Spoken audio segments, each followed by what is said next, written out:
Hey, everybody, and welcome back to Trying To With Leah. This week, we are talking about patience.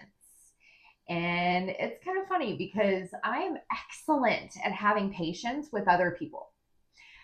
Truly, I have been told that I have the patience of a saint, which honestly might be the nicest way that anyone has ever said, wow, you put up with a lot.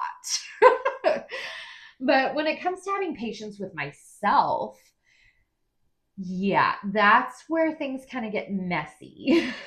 So today I wanted to talk about that, about learning patience, losing patience, and trying again.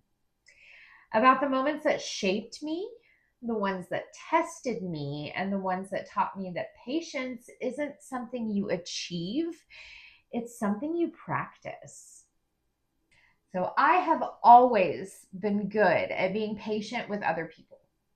A lot of that comes from my work and my training in memory care, because when you work with people whose minds are changing, slowing, or shifting, you learn pretty quickly that rushing helps no one. And of course, I became a mom to an autistic son. And those toddler years, patience was not optional, it was absolutely essential. I had to learn to slow down, to meet him where he was, and to understand that not everyone learns at the same pace, or communicates the same way, or processes the world the same way. And honestly, I've always believed that our differences are intentional. What one person excels at, another person struggles with. And that's how we help each other grow. So, yes, patience with others, I've definitely got that down. Patience with myself, not so much.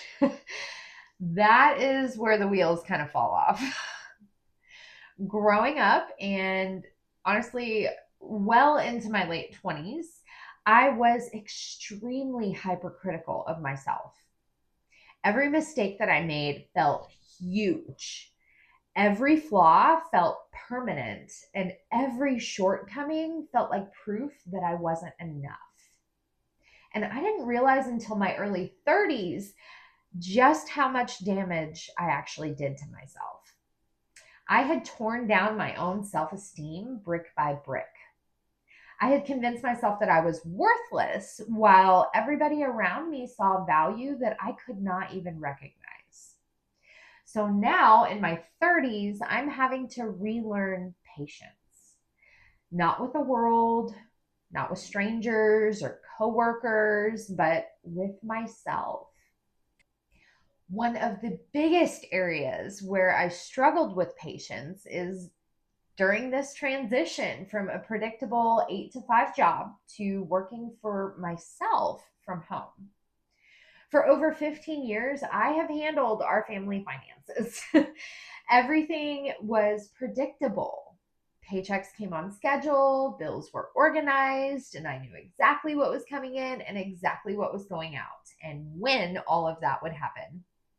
And now I run an eBay store, which is wonderful, but also wildly unpredictable at times. Some days you're going to sell 5 things in a row, and some days you sell absolutely nothing. Some days you're questioning every life choice you've ever made. So I have had to realize that I have to release control, to just trust that we're going to figure it out. And so far, we have every single time. But that doesn't mean that that fear goes away. Even when things are absolutely fine, that panic still pops up from time to time. Like, hey girl, remember me? Financial anxiety. Thought I'd stop by and hang out. And my first thought is always, I thought I was past this. But that's not really how life works. You don't learn a lesson once and then get some kind of certificate that says, congratulations, you are never going to have to struggle with this ever again. No, definitely not. Life says we're going to test you over and over and over again just to make sure that new mindset sticks. Another area where I lose patience with myself is learning things that I am not naturally good at. So let's talk about cooking and baking because just wow. In high school, I dated a chef and he tried to teach me how to cook. My mom tried to teach me continually growing up how to cook.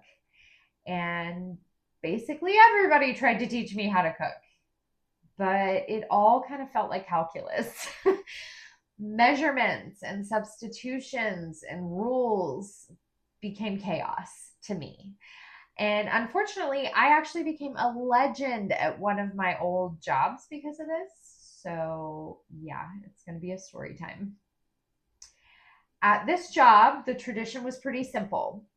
The person whose birthday comes before yours throws your birthday party, and you will throw the birthday party for the person that has a birthday after you. So I was assigned to one of the boss's birthdays.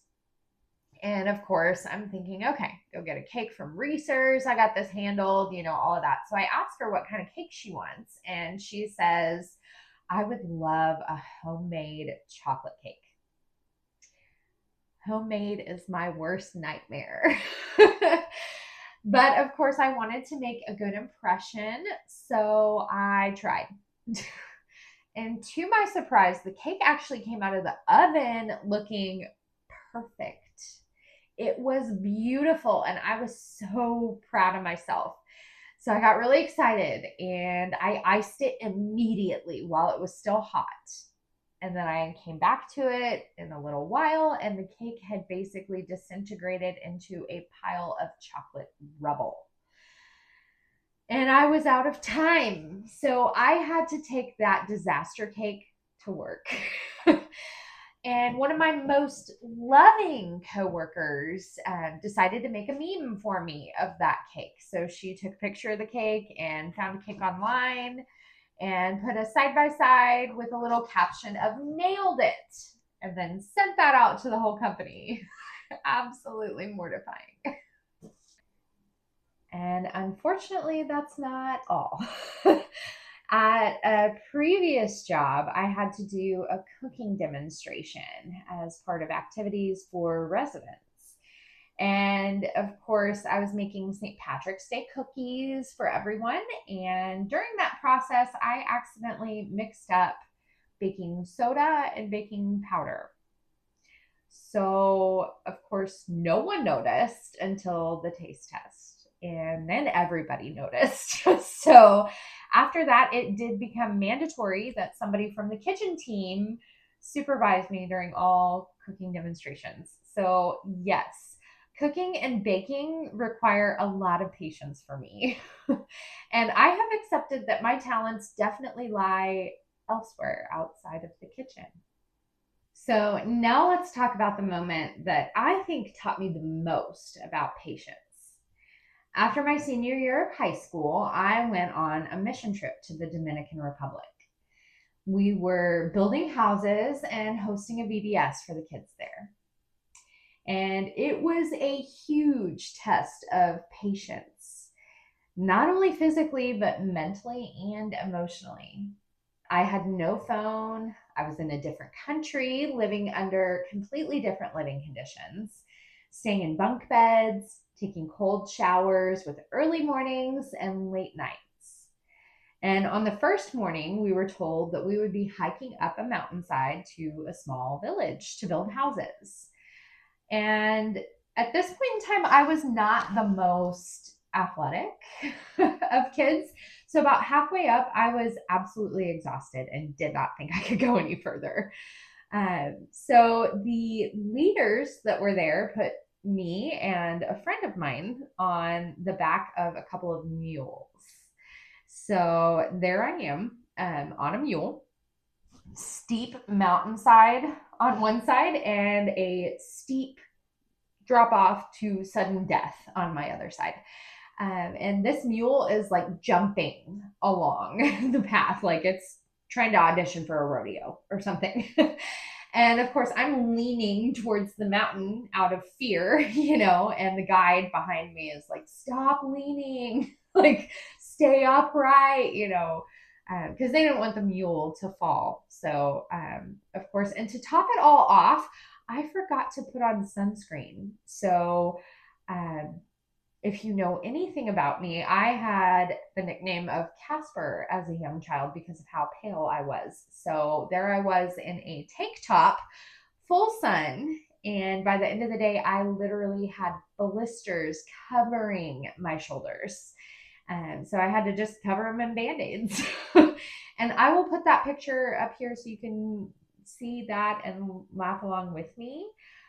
For context, in that picture, we were on our way home and the plane was extremely small, like so small I didn't understand how it was that small. And somebody had put a small sticker label on the plane, which I thought was hilarious. So we took a picture of it. But yeah. But that whole ride up the mountain, all I could think was, can we just get there already? Can we move on to the next part? I just want to be up there. Let's build these houses. Let's do this. Can this just be over? And I was so focused on the destination that I missed the entire experience of the journey up.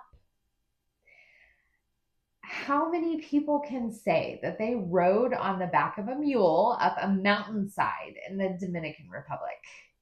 And I spent the entire time just terrified instead of being amazed. My impatience cost me that moment. And looking back, that trip showed me how impatient I really was. I was impatient to get up the mountain. I was impatient to finish the house. I was impatient to get to the VBS and to see the kids again. And then when it came to the end of the trip, I was impatient to get home. And now in my 30s, I'm realizing something very important. I'm still growing.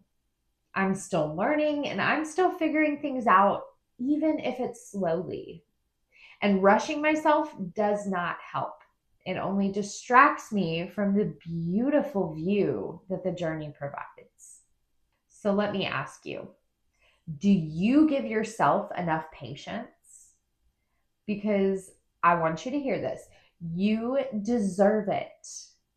You deserve the same grace that you give to everybody else. You deserve the same understanding, the same compassion, and the same softness. We are all trying. We're all learning. We are all climbing our own mountains, sometimes on foot and sometimes on a mule. But we are all working on it. And nobody's perfect. So thank you for spending this time with me today. And thank you for being here and listening to this. If this resonated with you, please let me know in the comments. Let me know what you are working on. And if you're trying to grow and you're trying to heal and be patient with yourself, you are definitely in the right place. So join me next week for another episode and enjoy your week this time.